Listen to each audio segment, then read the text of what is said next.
안녕하세요. 저는 지금까지 결혼하고 나서부터 모든 걸 당연하게 받아들이고 순종하며 살아왔었어요. 저 하나만 희생하면 가정이 화목해질 수 있다는 생각 때문에 남편과 살림을 차린 이후부터 최근까지 불만 하나 내세우지 않고 최대한 노력하면서 지냈었는데 그렇게 해왔던 게 다 부질없다는 걸 알게 되면서 참고 참았던 저의 침묵이 터지게 되었고 한순간에 온 집안은 초토화가 되어버렸어요. 남편도 결혼 이후 처음 겪게 된 저의 모습 때문에 많이 당황하고 있었죠. 그래도 제가 한 일에 대해서 후회는 하지 않습니다. 당연히 해야 될 일이었을 수 있겠네요. 어느 날 시동생이 저희를 한자리에 불러놓게 되면서부터 차별이라는 걸 느끼게 되었고 시모의 행동이 조금씩 달라지는 것 또한 보이면서 기분이 좋지 않았어요. 눈빛부터가 달라져서는 도련님이 결혼하겠다는 말을 하면서 시댁으로 들어오게 될 예비 동서의 집안을 대충 듣게 되었는데 재력이 상당한 상류층의 여자인 걸 알 수 있었습니다. 그렇다고 과일을 깎고 있는 제 앞에서 대놓고 비교를 하는 순간 내가 여기에서 뭐하고 있는 건가 싶더라고요. 남편은 제 마음은 아예 모르고 있는지 도련님의 말에 빠져 있었죠. 그렇게 집안이 대단하다고? 드디어 한 건 했네. 여보, 내가 뭐라고 했어요? 민성이가 분명 한 건 할 것 같다고 얘기했었지? 나도 이제 며느리 덕 좀 보려나 보다. 맨날 구질구질하게 사는 것도 지겨웠었는데 이제서야 내 인생도 피려나 본데? 나한테도 콩고물 좀 떨어지려나? 민성아, 그런데 둘이 어떻게 만난 거야? 그쪽 집안이 상당한 상류층 집안이면 당연히 반대가 심했었을 텐데 결혼 허락을 정말 받았다고? 원래 그런 집안들은 상당히 재고 따질 텐데. 민성이가 어때서? 그래도 꽤 이름 있는 대학 나왔고 지금 대기업 다니고 있으면 성공한 거지. 너보다야 100배 1000배 낫지. 솔직히 지연이가 내가 말하는 거 토달지 않고 잘 받아주니까 그나마 알아서 데리고 있는 거지. 다른 시애미 같았으면 바로 내쳐버렸어. 주워 먹을 게 하나도 없잖아. 면전 앞에 대놓고 이런 말 해서 기분이 좀 상할지 모르겠다만 네가 이해해라. 그동안 내가 제대로 대접받은 건 없잖아. 지연이 너네 집안이 워낙 가진 게 없어서 바라지도 않지만 그래도 때 되면 다른 시애미들 받는 거 나도 좀 누려보고 싶은 마음이 없는 건 아니다. 지인들끼리 만나서 수다 좀 떤다 치면 며느리가 어디 보내줬네, 무슨 선물을 해줬네부터 시작해서 나중엔 차까지 뽑아줬다고 하고 어느 날은 세계 일주까지 보내줬다는데 내가 그 말 듣고 속이 문드러지다 못해 뒷골 당겨 잠 한숨 못 자고 있었다. 그런데 이제서야 나도 물길이 좀 터지려나 보다. 돌아오는 주말에 인사 온다고 했지? 그때 과연 무슨 선물을 사올지 너무 기대가 되는데? 상류층 정도면 돈 씀씀이도 엄청나겠지? 민성아, 네가 무조건 얻고 살아야 한다. 그래야 우리 집안이 고개를 치켜 세우고 살아갈 수 있는 거야. 신분 상승할 수 있는 절호의 기회라고. 절대 놓치지 마라. 약간이라도 비걱거릴 것 같으면 바로 임신부터 시켜라. 요즘 결혼 전에 임신 많이 한다던데 말 나온 김에 거사부터 치르고 시작하면 좋겠다. 지연이 너는 주말 전에 짐 싸서 들어와라. 시모는 흥분을 가라앉히지 못하시고 인사올 예비 동서에 대해 많은 기대를 하고 계셨습니다. 그렇다고 저를 비교하면서 차별까지 할 필요는 없으셨는데 그동안에 노력했던 건 봐주시지 않고 본인이 받지 못한 부분에 대해서만 얘기하시는 것 보고 많이 실망을 했었죠. 거기에 더해 시모는 시댁에 인사를 오게 될 예비 동서와의 식사 자리를 만들기 위해 주말이 오기 전날에 짐 싸서 시댁에 들어와 주방 일을 보라는 건 아니다 싶었어요. 모든 걸 당연하게만 생각하시는 시모의 행동들 때문에 기분이 좋지 않았습니다.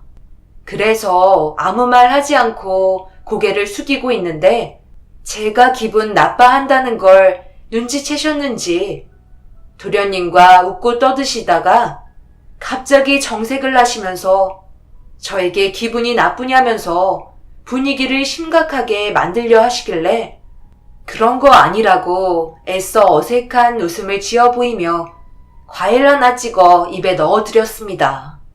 시모는 저를 위아래로 훑어보시더니 천한 집안이 할 수 있는 게 뭐가 있겠냐며 주방 참모 행세나 하라고 막말을 퍼부으시더니 또다시 도련님과 웃고 떠드셨어요.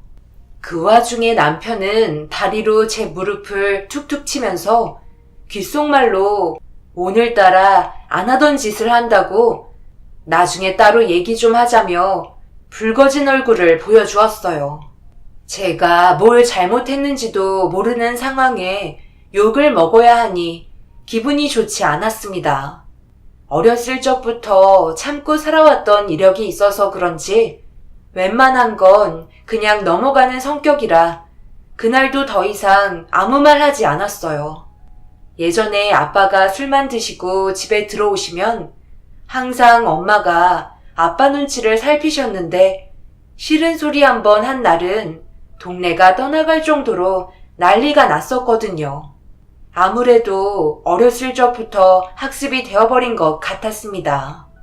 그래서 저 또한 속으로만 삭히는 성격이 되어버렸던 거죠. 그런데 생각지도 못한 전개가 펼쳐질 거라곤 전혀 상상하지 못했고 예비 동서는 저에게 엄청난 충격을 안겨주었습니다. 그때부터 저 또한 조금씩 바뀌기 시작하더라고요. 그리고 인사 온 그날 시모는 진땀을 빼게 되었습니다. 이렇게 많은 음식들을 어머님 혼자서 만드신 거예요? 정말 대단하세요. 안 힘드셨어요? 이 정도 음식이면 몸살 나실 것 같은데? 내가 워낙 음식 만드는 걸 좋아해서 이 정도는 아무것도 아니에요. 많이 배고팠을 텐데 이것부터 좀 먹어봐요. 여기에는 뭐뭐 들어간 거예요? 제가 요리는 전혀 관심이 없어서 이런 건 아예 할 줄 모르거든요. 제가 민성 씨와 결혼한다면 이런 음식 기대하시면 안 되세요. 저희 집안은 거의 나가서 해결을 하거든요. 아침은 가정부 아줌마들이 알아서 차려주시긴 하시지만 그분들에 비하면 여기 있는 음식들은 젓가락 갖다 대기가 아까울 정도예요. 어떻게 만드셨어요? 그게 내가 이걸 혼자 다 만든 건 아니고 큰 며느리가 옆에서 같이 도와준 건데 나는 거의 가만 봤지. 그게 제일 중요하잖아. 어머, 그래요? 방금까지는 이 정도는 아무것도 아니시라고 혼자 다 만드신 것처럼 얘기하셨는데 그게 아니었나 봐요. 어쨌든 잘 먹겠습니다. 저는 거짓말하는 사람을 제일 싫어하거든요. 어머님이 그렇다는 건 아니고요. 민성씨, 나 물 좀 줄래? 순간적으로 집안의 분위기를 압도해버린 예비 동서는 시모를 진땀 빼게 만들었어요. 그리고 제가 음식을 만들게 되었다는 걸 알게 된 순간부터 시모는 아예 무시를 하고 저와 대화를 이어나가기 시작했습니다. 인사 온 예비 동서의 성격은 그동안 봐왔던 여자들과는 좀 달라 보였어요. 시부는 음식을 먹다가 체할 것 같았는지 먼저 자리에서 일어나 방으로 들어가셨고 시모가 이것저것 물어보는 질문에도 예비 동서는 아무 말 하지 않고 음식에만 집중을 하고 있었습니다. 그런데 순간 젓가락을 탁 내려놓더라고요. 어머님, 저 궁금한 게 있는데요.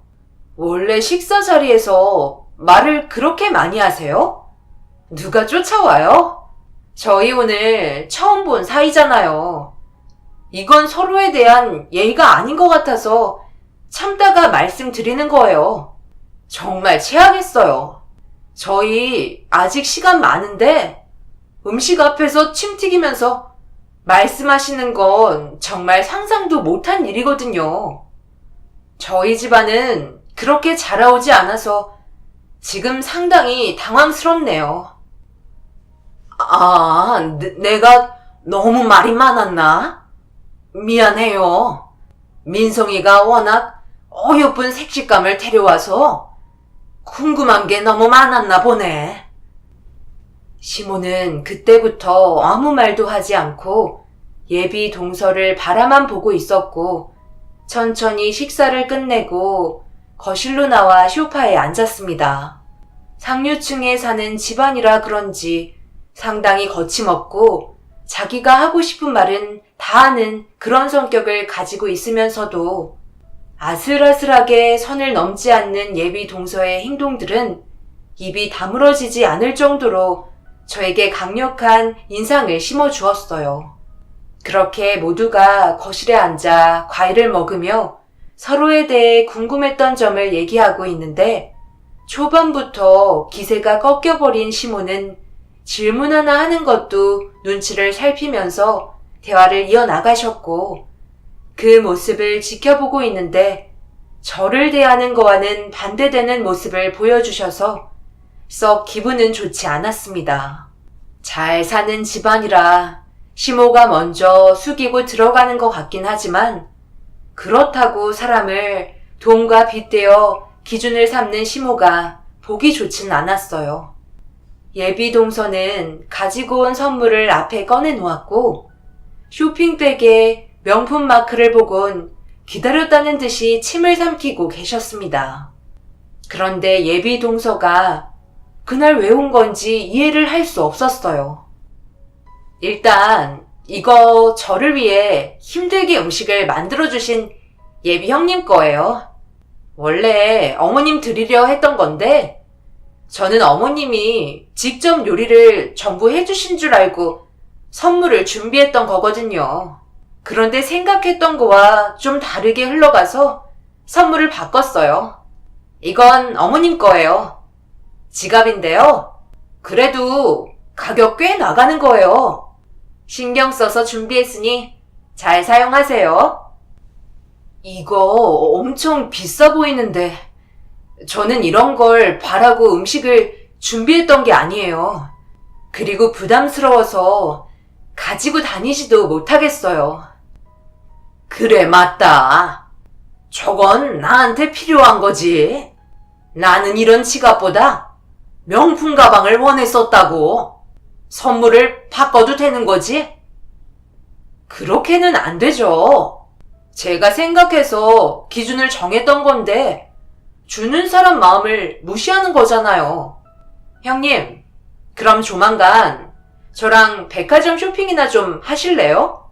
가방이랑 어울리는 옷 몇 개 사면 되는 거예요? 제가 살면서 이런 대접 받아본 게 처음이라서 그래요. 음식 하나하나에 정성이 담겨 있어서 너무 감동했어요. 어머님은 지갑 마음에 안 드세요? 그럼 다시 돌려주세요. 마음에 안 드시는 거 억지로 받으셔봤자 사용하지도 않을 텐데 가지고 있으면 뭐해요? 아니, 그게 우리 아들 민성이랑 결혼하겠다고 온 거 아니에요?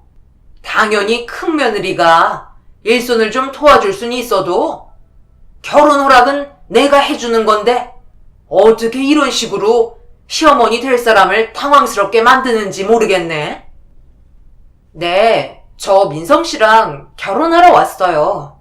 그렇다고 제가 가식적인 웃음을 팔러 온 건 아니에요.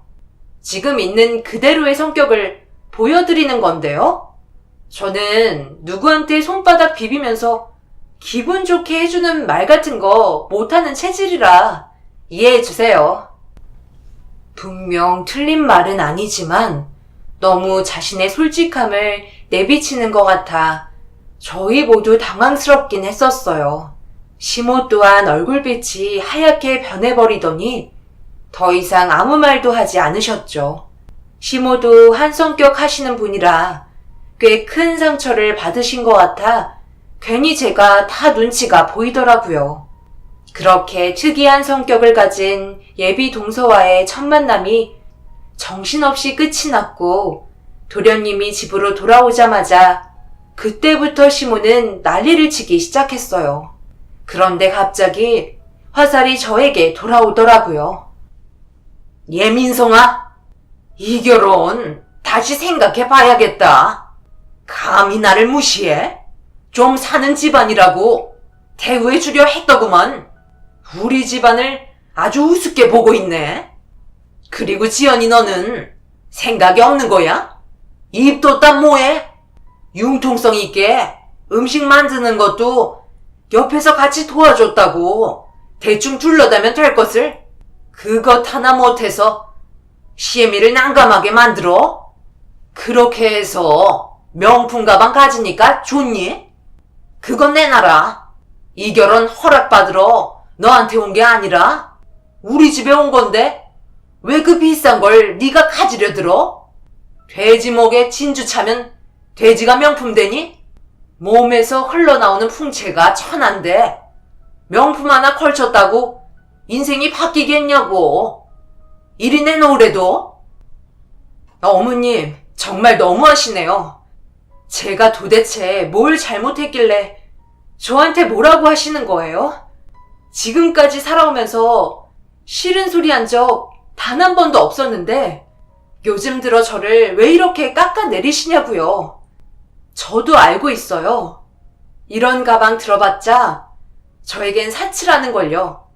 그렇다고 저에게 돼지라고 천하다고 하신 말은 사과하셨으면 좋겠어요.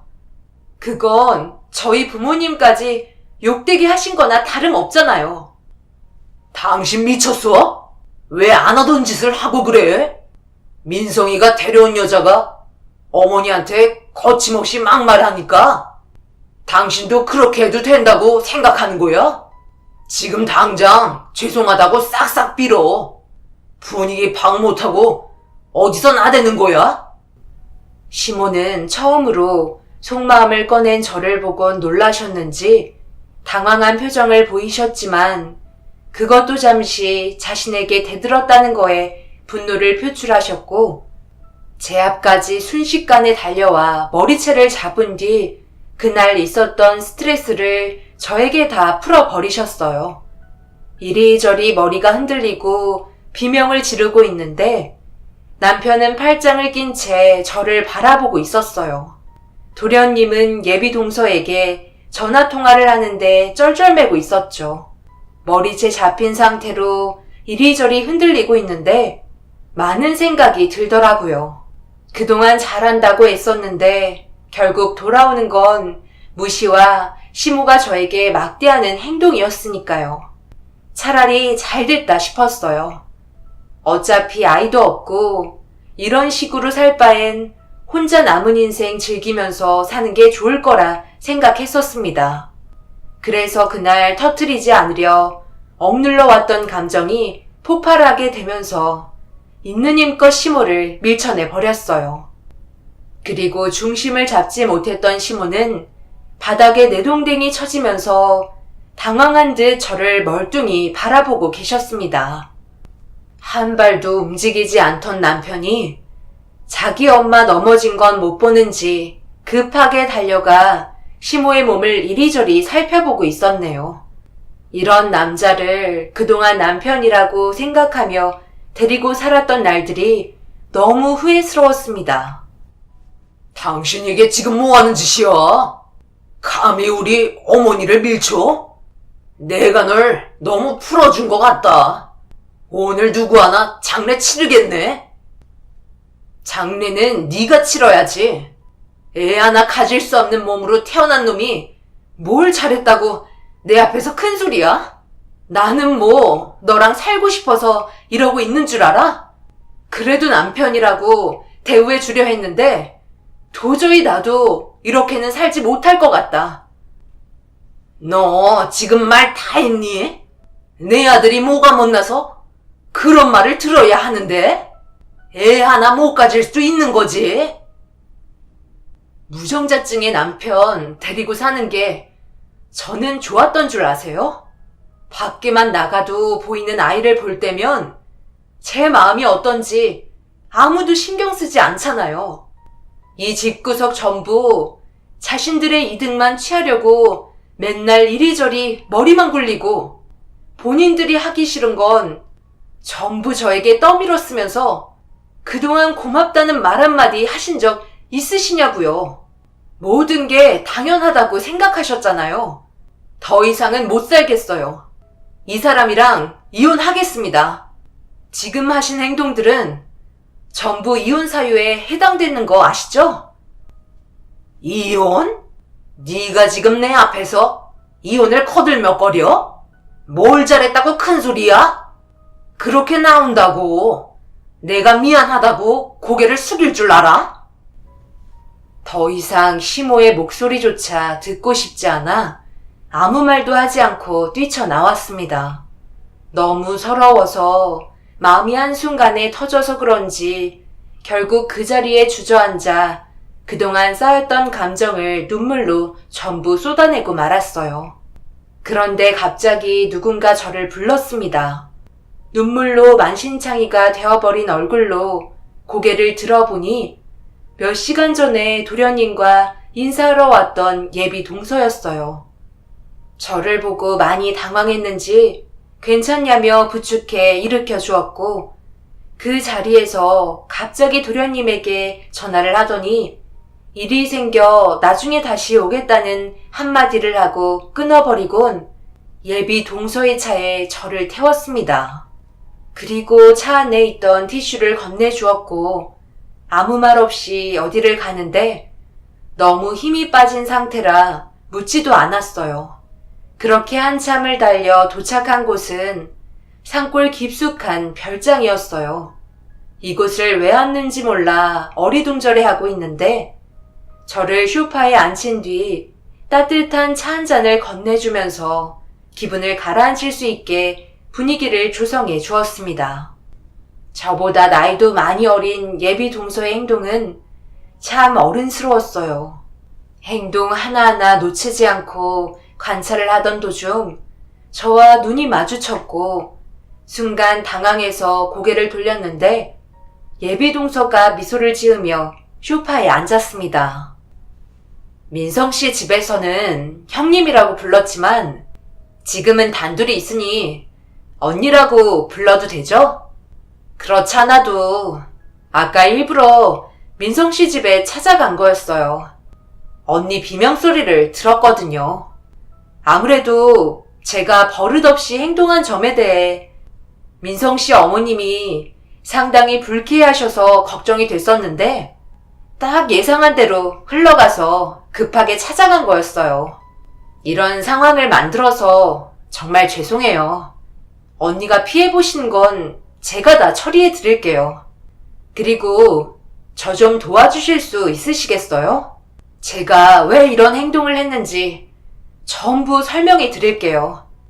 언니의 도움이 많이 필요해요. 그러니 조금만 버텨주세요. 예비 동서의 알 수 없는 말에 어리둥절한 표정으로 바라보고 있었는데 그날 저에게 엄청난 충격적인 사실을 털어놓게 되었고 말도 안 되는 일들이 펼쳐지게 될 것 같아 쉽게 도와주겠다는 대답을 해주지 못했어요. 하지만 눈물을 흘리고 있는 예비 동서의 모습을 보곤 그냥 모른 척할 수는 없을 것 같아 고민 끝에 도와주겠다는 말을 뱉게 되었습니다. 어차피 남편과도 이혼을 결심한 터라 이왕 이렇게 된 거 끝까지 가보기로 결심하게 되었죠. 예비 동서가 저에게 모든 사실을 털어놓게 된 이후 더 이상 동서가 아닌 동생과 언니 사이로 지내게 되었고, 수정이와 저는 그동안 각자 살아왔던 삶에 대해 공유하며 그날 하루 밤새도록 대화를 나누었습니다. 누군가에게 속으로만 담아두었던 감정을 털어놓은 건 처음이었어요. 그리고 수정이를 만난 이후부터 제 삶은 180도 달라지게 되었습니다. 다음날 아침 동이 트자마자 남편과 시모에게 전화가 빗발쳤지만 받지 않았어요. 수정이와 많은 대화를 하면서 용기를 얻을 수 있었거든요. 그리고 그 사람들을 상대할 가치가 없다는 것도 알았기 때문에 인간 취급을 해줄 필요가 없었습니다. 그리고 저는 수정이와 함께 모든 걸 뒤집을 만한 사건을 터뜨리기 위해 하나하나 준비해 나아갔어요. 그리고 모든 준비를 끝낸 뒤 수정이가 시모를 응접실로 초대를 했어요. 저는 때를 기다리기 위해 반대편 응접실에서 기다리고 있었습니다. 시모는 수정이가 개인적으로 자리를 만들어줘서 그런지 상당히 기분이 좋아 보였고 한층 높아진 목소리로 대화를 이어나가셨습니다. 이런 비싼 곳에서 단둘이 보자고 한 이유가 뭔지 상당히 궁금한걸? 오늘 데이트 기대해도 되는 건가? 그럼요, 어머님. 제가 오늘 많은 준비를 했는걸요. 일단 식사부터 하실까요? 저번에 많이 서운하셨죠? 제가 워낙 솔직한 성격이라 어머님이 상처받으셨을까봐 집으로 돌아간 뒤에도 계속 마음에 걸리더라고요. 괜찮다. 우리 새아가가 그렇다면 그런 거지. 전혀 상처받거나 화났던 적 없으니까 신경 쓰지 말고 오늘 즐거운 시간 보내도록 하자. 그런데 왜 단둘이 보자고 한 거야? 그냥 정말 단순하게 개인적인 시간을 가지고 싶어서 그런 건가? 아, 저번에 나한테 준 선물이 너무 약해서 더 좋은 거 해주려는 거지? 그렇지 않아도 내가 말하려 했는데 글쎄 큰 며느리가 선물 받은 명품 가방 자기한테 어울리지 않는다고? 그냥 놓고 갔지 뭐야. 그래서 어쩔 수 없이 내가 쓰기로 했는데 괜찮지? 그럼요. 그렇게 했다면 어쩔 수 없죠. 잠시만요. 아직 오실 분이 안 오셔서 좀 더 기다려야 할 것 같아요. 누가 또 오기로 했어? 단둘이 데이트하자고 했었잖아. 내가 아는 사람이야? 누군지 모르겠지만 기대되는걸? 저는 수정이의 신호를 받고 시모가 있는 응접실에 들어갔어요. 그리고 예상했던 대로 저를 보곤 화들짝 놀라며 저와 수정이를 번갈아 쳐다보더니 기분이 상당히 불쾌하다는 표정으로 저를 바라보셨습니다. 그리고 계획한 대로 응접실 테이블 중앙에 각대봉투 하나를 툭 던졌고 시모는 당황한 듯 조심스럽게 봉투 안에 있던 서류를 보곤 경악을 하고 말았습니다. 말도 안 된다며 시모는 수정이와 서류를 계속해서 번갈아가며 쳐다보았고 온몸을 떨면서 부글부글 끓기 시작했어요. 그리고 그 사이 시부가 응접실로 고개를 내밀며 들어왔습니다. 제가 따로 드릴 말씀이 있다며 시부를 시간 맞춰 오시라고 한 거였죠. 시모는 시부를 보자마자 자리에서 일어나 이유도 묻지 않은 채 다짜고짜 얼굴에 손부터 올렸고 시부는 갑작스러운 상황에 놀랐는지 왜 그러냐며 소리를 질렀습니다. 그리고 그동안 숨겨두었던 엄청난 사실들이 드러나기 시작했어요. 몰라서 물어? 이게 뭐야? 이 서류 도대체 뭐냐고? 왜 민성이랑 결혼하겠다는 저 여자가 당신이랑 유전자가 일치하냐고? 뭐라고? 나랑 유전자가 일치한다고? 그게 무슨 말도 안 되는 얘기를 하고 있는 거야? 내가 당신 말고 다른 여자와 바람이라도 폈다는 거야? 그동안 나를 봐놓고도 몰라? 나는 저 여자 처음 봤다고. 그리고 민성이보다 어리면 당신이랑 결혼 생활하고 있을 때잖아. 그걸 왜 나한테 물어? 민성이보다 어리니까 바람 피웠다는 게 확실한 거잖아. 그 여자 도대체 누구야? 당장 내 앞에 데려다 놔. 둘 사이 절대 가만두지 않겠어. 서류가 모든 걸 확실하게 설명해주고 있는데 계속 그런 표정 짓지 마. 역겨우니까. 그쪽 엄마가 도대체 누구길래 나한테 이러는 거예요? 나는 민성이와 인사하러 온 날 처음 봤다고? 뭘 원하는 겁니까? 나를 버려놓고도 그런 말이 나와요? 정말 뻔뻔하시네. 내가 직접 설명을 해야 되는 거예요. 잘 좀 생각해 보시라고요. 나는 전혀 생각이 안 나는데요. 집사람과 결혼한 이후 다른 여자와도 눈도 마주치지 않았어요. 그런데 유전자 검사는 어떻게 이루어진 거죠? 이 여자 꽃뱀 아니야?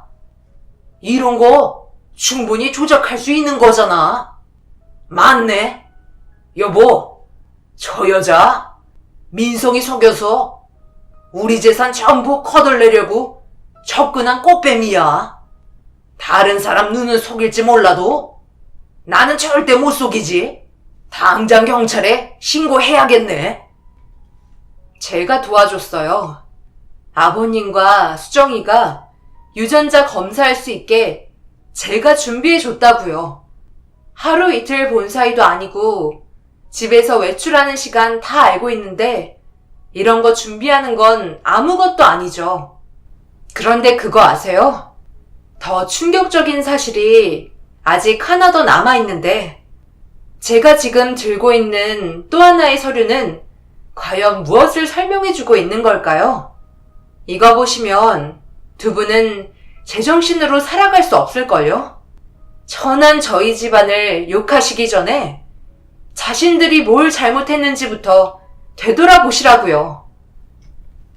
저는 손에 들고 있던 마지막 하나 남은 서류 한 장을 시모에게 던졌고 떨리는 손으로 천천히 들어 확인하더니 마지막 문장을 읽어 내려간 순간 그 자리에서 털썩 주저앉아 정신이 빠지고 말았습니다. 시부도 급하게 서류를 확인하곤 시모 옆에 주저앉으셨어요. 저도 엄청난 충격이었는데 두 분은 직접 행동으로 옮기셨으니 더 큰 충격을 받으셨겠죠. 그제서야 자신들이 뭘 잘못했는지 알게 되었고 바닥에 넋죽 엎드려 수정이를 향해 손이 발이 되도록 싹싹 빌었습니다. 이제야 사태 파악이 되셨나 보네. 저한테 왜 그러셨어요? 말 좀 해보세요. 나는 지금까지 살아오면서 이해하려고 수천 번 생각을 해봐도 도저히 이해를 할 수가 없겠더라고요. 왜 그랬냐고요? 아무리 그래도 부모가 그럴 순 없는 거 아니에요? 미안하다. 내가 무슨 할 말이 있겠니? 그때 당시 우리는 어쩔 수 없었어. 회사가 부도가 나면서 나도 일손을 돕지 않으면 다시 일어날 수 없을 것 같아 차마 수정이 너까지 키울 수가 없었다. 그래서 어쩔 수 없이 고아원에 두고 온 거야. 다시 데려오려 했었어. 하지만 시간이 지나면 지날수록 바쁜 세월로 인해 늦게나마 찾아갔는데 이미 다른 사람에게 입양이 되었다고 하더구나. 몰래 놓고 오는 게 아니었는데 정말 미안하다. 엄마가 이렇게 빌 테니까 용서해다오. 끝까지 거짓말만 하시네. 두 분은 정말 용서해줄 수가 없을 것 같네요. 찾아왔었다고요? 제가 원장님께 물어보니까 한 번도 저를 찾아온 사람은 아무도 없다고 했어요. 제발 좀 솔직해지시죠? 이제 와서 거짓말해서 뭐 어쩌자는 거예요? 그래, 내가 다 설명하마. 솔직히 수정이 네가 딸이라는 걸 알게 된 순간 이 사람이 고아원에 두고 오자고 했었어. 부도까지 난 상태에서 입 하나 털어내야 우리가 살 수 있다며.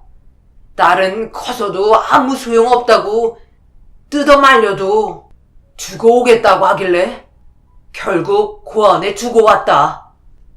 수정이 너 말대로 우린 찾지 않았어. 점점 제자리를 잡아가고 있는 사이 먹고 살만해지니까 너를 찾고 싶은 마음이 없더라고.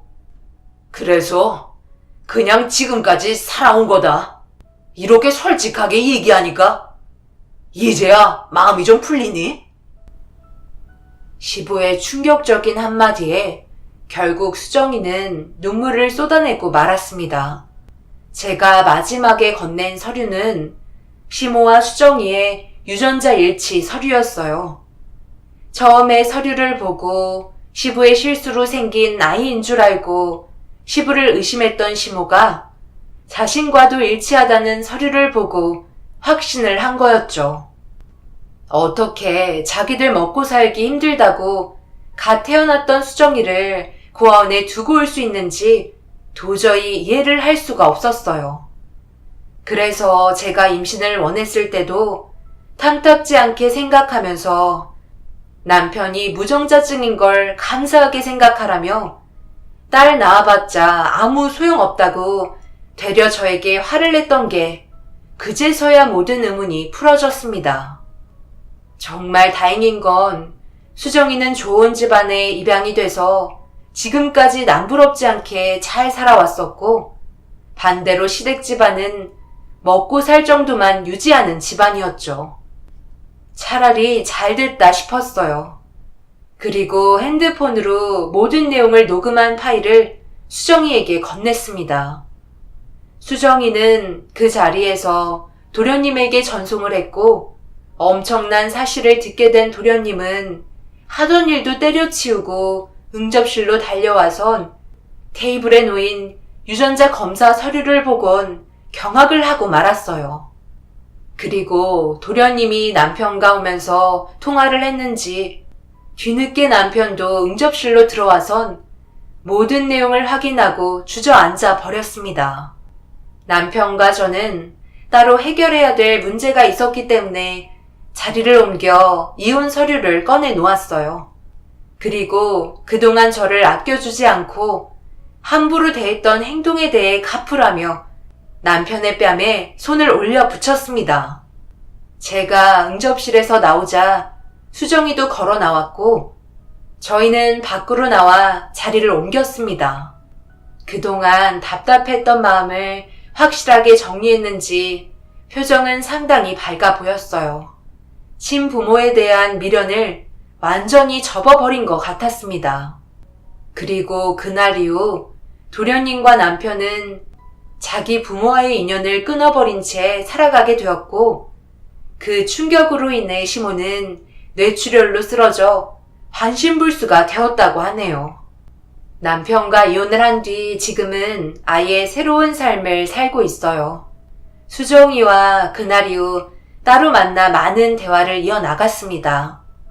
그리고 수정이가 운영하고 있는 사업을 옆에서 배우면서 같이 하고 있어요. 그리고 그동안 도와준 부분에 대해 고맙다며 금전적으로 보상을 해주려 했지만 받지 않았습니다. 앞으로 함께 사업 운영하는데 많은 도움을 주고 싶어요. 그리고 천천히 밟아 나가며 저도 새로운 삶을 만들어 나가고 싶습니다. 제 인생은 이제 시작인 것 같아요. 그동안 움츠려 있던 날개를 활짝 펴고 날아오르고 싶어요. 그래서 저를 놓친 그 사람들에게 보란 듯이 잘 사는 모습을 보여주고 싶습니다. 제가 최근에 겪었던 일들로 인해 많은 걸 느끼게 되었어요. 여러분들께서도 저와 같은 생각을 하셨을 것 같아요. 사람은 죄짓고 살 수는 없는 것 같아요. 만약 자신이 살아가는 데 있어 걸림돌이 될 만한 문제가 있다면 하루빨리 제자리로 돌려놓으시길 바랍니다. 나중에는 걷잡을 수 없을 정도로 커지게 되어 버리니까요. 그때 돼선 이미 늦은 상태고 감당할 수 없게 되어버리니까요. 언제나 여러분들의 삶에 좋은 날만 가득하시길 바라며 계획하셨던 일들 모두 잘 풀어가시길 항상 뒤에서 응원하겠습니다. 감사합니다.